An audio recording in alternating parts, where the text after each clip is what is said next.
Okay, part 2. So we are going to move into total war. So total war basically means everybody's involved and everything's involved. So we start that with the military draft.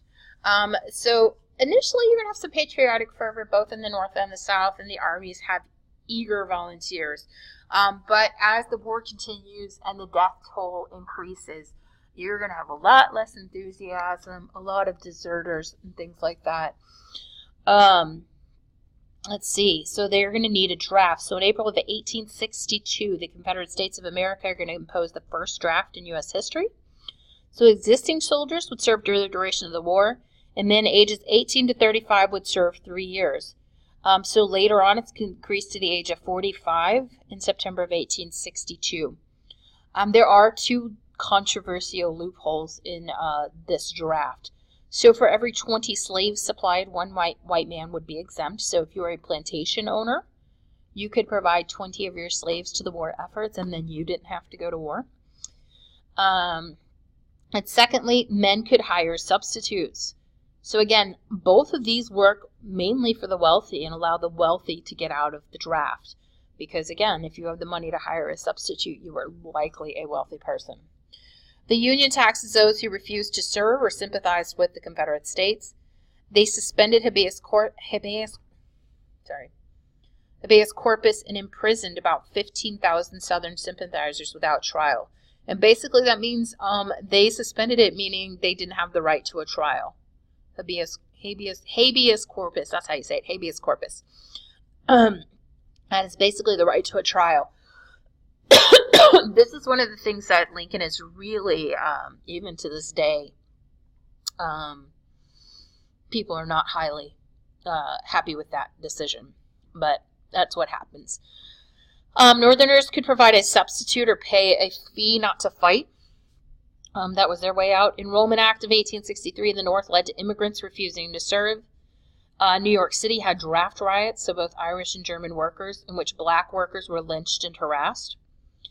1861, the U.S. Sanitary Commission establishes in New York to aid in the care of soldiers on the battlefield and in Union hospitals. So much death created new industries, for example, embalming and cultural rituals. You do have women who will be part of the Civil War efforts. They're going to volunteer for the Sanitary Commission and the Freedmen's Aid Society. They nurse family members, worked as paid nurses, clerks, and factory operatives. You have Dorothea Dix, who was named superintendent of female nurses. Women took over farm tasks, filled jobs in schools and offices, worked as spies, scouts, and soldiers in disguise. You do have women who chose up as men to be part of the war. You can see right there 2 women preparing a cart for a journey. Children are in the back, full of furniture, and the men and children stand to the side there. So the military service of these men are going to leave a lot of families without husbands, without brothers, without children, that kind of stuff. So it's going to affect everybody in one way or another. This is also a war where you have brother against brother, especially in places like Virginia or in these border states. You have people who will move from the South to the North not to be involved in it. But you will have an uncle who believes in the Southern cause and a nephew who believes in the Northern cause, and they may end up on a battlefield together fighting against each other, and this happens numerous occasions. Okay, so the North's economy is definitely better than that of the South, and that is because they have more output, they are more manufacturing. 2/3 of the railroads and 2/3 of the population are in the North.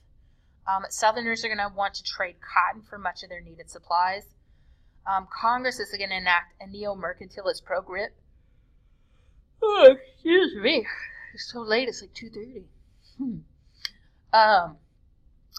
Government assisted economic development. They imposed high tariffs.